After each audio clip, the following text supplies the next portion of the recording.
প্রিয় দর্শক শ্রোতা, শেখ হাসিনার কঠোর বিচার হতে যাচ্ছে এবং কঠোর চূড়ান্ত বিচার হবে সেই বিষয়ে আজকে খোলাখুলিভাবে বললেন ডক্টর মোহাম্মদ ইউনূস। তিনি স্পষ্ট করে জানিয়ে দিয়েছেন যে হাসিনার বিচার করতেই হবে, নইলে জনগণ আমাদের ক্ষমা করবে না। প্রধান উপদেষ্টা অর্থাৎ হাসিনার বিচার করতেই হবে। হাসিনার বিচার যদি এই কথা প্রধান উপদেষ্টা বলেন, তাহলে বুঝতে হবে যে হাসিনার বিচার হবেই হবে, নইলে জনগণ ক্ষমা করবে না। আসলেই তাই, জনগণ কিন্তু চায় শেখ হাসিনার বিচার। এই 15 বছর 7 মাসে যে বাংলাদেশের মানুষের উপরে নিষ্পেষণ, নিপীড়ন, নির্যাতন, খুন, গুম, হত্যা, নির্যাতন যা কিছু করেছে, মানুষ অতিষ্ঠ হয়ে গিয়েছিল। মানুষ একেবারেই মানে অসহায় হয়ে গিয়েছিল, দেশটাকে ধ্বংস করে দিয়েছিল। তাই মানুষের দাবি শেখ হাসিনা সহ তার সহযোগী যারা ছিল প্রত্যেকের বিচার করতে হবে বাংলার মাটিতে। যদি এই বিচার এইবার করতে না পারে, তাহলে আবার কোনো এক স্বৈরাচারের জন্ম হতে পারে বাংলাদেশে। কারণ আর যাতে কোনো স্বৈরাচারের জন্ম বাংলাদেশে না হয়, সেই কারণেই এই শেখ হাসিনার বিচার বাংলাদেশের মানুষের দাবি এবং তার চূড়ান্ত বিচার করতে হবে। তা আসুন দেখি ডক্টর মোহাম্মদ ইউনূস শেখ হাসিনার বিচারের বিষয়ে কি বলেছেন। সাবেক প্রধানমন্ত্রী শেখ হাসিনা সহ তার সাথে সকল দোষী ব্যক্তিদের বিচার করতেই হবে, নইলে জনগণ আমাদের ক্ষমা করবে না বলে মন্তব্য করেছেন বাংলাদেশের অন্তর্বর্তীকালীন সরকারের প্রধান উপদেষ্টা ও ডক্টর মোহাম্মদ ইউনূস। বৃহস্পতিবার দুবাইয়ে ওয়ার্ল্ড গভর্নমেন্ট সামিটের ফাঁকে দ্য ন্যাশনালের সঙ্গে আলাপকালে এমন কথা বলেছেন তিনি। হাসিনা সহ তার দলের সকল দোষী ব্যক্তিকে দেশে ফিরিয়ে এনে বিচারের মুখোমুখি করার অঙ্গীকার করেন ডক্টর মোহাম্মদ ইউনূস। ডক্টর মোহাম্মদ ইউনূস ক্ষমতায় আসার পরে তার আস্তে আস্তে অনেক জনসমর্থন কমে গিয়েছিল। তাকে যে আশা নিয়ে মানুষ ক্ষমতায় বসিয়েছিলেন, কিন্তু সে এরকম কিছু করতে পারে নাই। তার ভিতর প্রথম এবং প্রধানই ছিল যে শেখ হাসিনার বিচার এবং একটি অবাধ, সুষ্ঠু, নিরপেক্ষ নির্বাচন। এর কোনোটাই মানুষ খুব একটা দেখতে পাচ্ছে না। তবে এখন যেহেতু ডক্টর মোহাম্মদ ইউনূস আবারও স্পষ্ট করে জানিয়ে দিয়েছেন যে শেখ হাসিনা এবং তার দোসরদের বিচার করা হবে, এটা যদি শুরু করে, তাহলে ডক্টর মোহাম্মদ ইউনূসের জনসমর্থন আরও বেড়ে যাবে আগের তুলনায়। এই বিষয়ে ইতিমধ্যেই বৈধ সকল উপায়ে কাজ শুরু করা হয়েছে বলে জানিয়েছেন প্রধান উপদেষ্টা। তিনি বলেন, আমরা ইতিমধ্যেই বৈধ পন্থা অবলম্বন শুরু করেছি। আশা করি এই কার্যক্রম অব্যাহত থাকবে এবং আমরা তার বিষয়ে ন্যায় বিচার নিশ্চিত করতে পারব। এটা করতেই হবে, নইলে জনগণ আমাদের ক্ষমা করবে না। অন্তর্বর্তীকালীন সরকারের প্রধান উপদেষ্টা বলেন, ক্ষমতাচ্যুত শেখ হাসিনার সঙ্গে তার সরকারের গুরুত্বপূর্ণ দোষী ব্যক্তিদেরও শাস্তি থেকে বাঁচতে দেবেন না। তিনি সাবেক প্রধানমন্ত্রী এবং তার ঊর্ধ্বতন কর্মকর্তাদের খুঁজে বের করে দেশে ফিরিয়ে আনা এবং বিচারের মুখোমুখি করতে হবে। এখন তারা বিদেশে চলে গেছে, তাদেরকে এখন দেশে ফিরিয়ে আনা। অথচ যখন 626 জন ক্যান্টনমেন্টে আশ্রয় নিয়েছিলেন, তাদেরকে কিন্তু তখন এই বিষয়ে কোনো কথা বলেনি ডক্টর মোহাম্মদ ইউনূস। কিন্তু তাদেরকে খুব নীরবে বাংলাদেশ থেকে পালিয়ে যেতে সহায়তা করেছে। কারা করেছে আপনারা সবাই জানেন। হ্যাঁ, এতে তো সরকার বা সরকারের ভিতরের লোকও জড়িত। তাহলে এখন কিভাবে তাদেরকে ফিরিয়ে আনবে দেশে?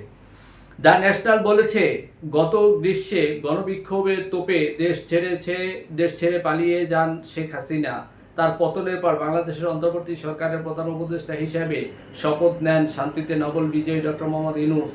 এককভাবে 15 বছরের বেশি সময় বাংলাদেশকে শাসন করেন শেখ হাসিনা। পরে গত বছরের জুলাই মাসে ছাত্রদের নেতৃত্বে যখন আন্দোলন শুরু হয়, তা দমন করতে পুলিশ এবং সমর্থকদের ব্যবহার করেন তিনি। এতে প্রায় 1400 জন নিহত হন, প্রায় 11,000-এর বেশি মানুষ আহত হয়। পরে 5ই আগস্ট ছাত্র জনতার উত্তাল বিক্ষোভের ফলে ভারতে পালিয়ে রাজনৈতিক আশ্রয় নেন শেখ হাসিনা। এখন তিনি সেখানেই আছেন।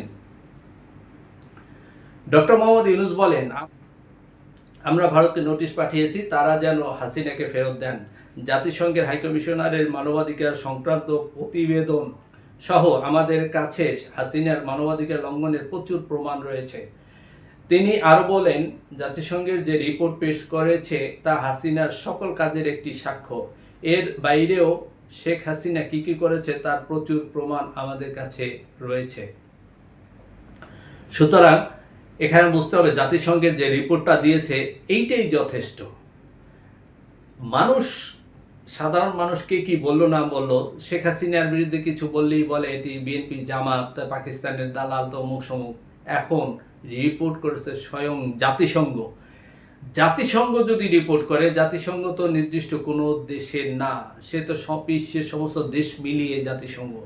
তাদের রিপোর্ট অবশ্যই নিরপেক্ষ রিপোর্ট, এবং সেই রিপোর্টে স্পষ্ট করে জানিয়ে দিয়েছে যে সমস্ত হত্যাকাণ্ডের পিছনে ছিল শেখ হাসিনা। তার হুকুম নেই, তার হুকুম নিয়েই এই হত্যাকাণ্ডগুলো চালানো হয়েছে। এবং তার সাথে আরও যারা যুক্ত ছিল, পুলিশ বাহিনী থেকে, র্যাব থেকে, তার মন্ত্রিপরিষদের সদস্য যারা, তার দলের নেতা যারা, তার এমপিরা যারা যারা যুক্ত ছিলেন, সবই বেরিয়ে এসেছে।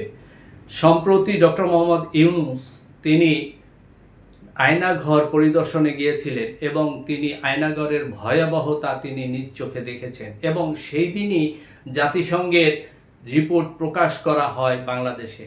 এবং শুধু বাংলাদেশে নয়, জাতিসংঘ থেকেও একটা ব্রিফিং দেওয়া হয়, সেই ব্রিফিংয়ে তুলে ধরা হয়েছে। সুতরাং জাতিসংঘ থেকে যেহেতু এই রিপোর্টটা প্রকাশ করা হয়েছে, তার প্রত্যেকটা কপি পৃথিবীর সমস্ত দেশে পৌঁছে গিয়েছে যে শেখ হাসিনা কত খারাপ বা হিংস্র ছিলেন সেটা তুলে ধরা হয়েছে। কারণ জাতিসংঘের অফিস আছে পৃথিবীর সমস্ত দেশই, তো এই রিপোর্টের এক একটা অংশ পৃথিবীর সমস্ত দেশেই পৌঁছে গিয়েছে, সবাই জেনেছে। সুতরাং শেখ হাসিনার রেহাই নাই, তার রাজনৈতিক ভবিষ্যৎ খুবই অন্ধকার এবং তাকে চরম বিচারের মুখোমুখি হতে হবে। এখানে ভারত যদি এখানে বাধা সৃষ্টি করে, তাহলে ভারতকেও হয়তো বিপদে পড়তে হতে পারে জাতিসংঘের কাছে। যেহেতু বাংলাদেশে এখন আন্তর্জাতিক মানবতা বিরোধী বিচার শুরু হয়েছে, অলরেডি শেখ হাসিনার মামলা সেখানে আছে, চলতেছে, এবং শেখ হাসিনার সাথে যারা দোষর ছিল তাদেরকেও এখানে বিচার চলতেছে। আমরা হয়তো অচিরেই দেখতে পারবো কিছু না কিছু, কারণ সরকার ইতিমধ্যে ঘোষণা করেছে আগামী নির্বাচনের আগেই একটা দৃশ্যত কোনো বিচার আমরা দেখতে পাবো ইনশাল্লাহ। এবং বাংলাদেশের মানুষও অধীর আগ্রহে অপেক্ষা করে আছে কবে সেই বিচারটি হবে। তাহলে বাংলাদেশের মানুষের বুকের ভিতরে যে হাসিনা নামক যে দাউ দাউ করে যে আগুনটা জ্বলতেছে, সেই আগুনটা কিছুটা হলেও স্তিমিত হবে। কারণ যাদের সন্তান হারিয়েছে, বা ইলিয়াস আলী থেকে শুরু করে যারা গুম হয়েছে, হত্যা হয়েছে, যাদেরকে হত্যা করা হয়েছে, তারা তো আর ফিরে আসবে না। কিন্তু যদি শেখ হাসিনার বিচার হয়, তাহলে মানুষ অন্তত কিছুটা হলেও সান্ত্বনা পাবে, নিজের মনকে নিজে সান্ত্বনা দিতে পারবে যে না, একটি অন্যায়ের বিচার হয়েছে। ধন্যবাদ সবাইকে। আসসালামু আলাইকুম ওয়া রাহমাতুল্লাহ।